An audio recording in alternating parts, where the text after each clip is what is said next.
आणि तो देव अधिष्ठान बनवलेलं आहे. सिद्ध्या त्याच्याकडं हात जोडून उभ्या असतात. महाराज सांगा आम्हाला काही काम, सांगा आम्हाला काही काम. आणि मग सहज बोलला तरी त्याप्रमाणे समोरच्या जो घडत राहिला सहज बोलला. आम्ही ते पण मलकापूरला गेलो होतो. आपल्याला काही इच्छा नव्हती, पण मलकापूर महाराजांचा खूप आग्रह होता. मानतात हे चांगलं, कारण आमचं जन्मगाव जे आहे त्याच तालुक्यात ते आहे. ते स्वतःही कीर्तनकार आहेत. मानतात, आग्रह करून नेला होता. गेलो हे गुरुदेव महाराज प्रत्येक गुरुवारी गर्दी. ते काहीच करत नाही.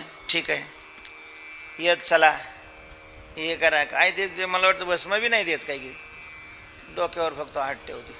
आणि लोकांचे अनुभव असे की इथं आलं की आमचं चालत. अरे ज्यांना उचलून आणलेलं अशी माणसं जाताना चालत जातात, हे मी प्रत्यक्ष पाहिलंय.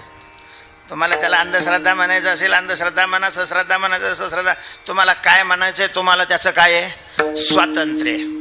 पण तिथं प्रत्यक्ष अशा प्रकारचे असे हे अनुभव देतात. हे सिद्धीचे अशा प्रकारचे चमत्कार आहेत. आणि ह्या सिद्ध्या मन स्थिर झाल्यानंतर प्राप्त होतात. म्हणून त्या ठिकाणी अशा महात्म्याजवळ गेलं की सगळ्यांच्या इच्छा पूर्ण होतात. अवघी याचे पुरे कोड.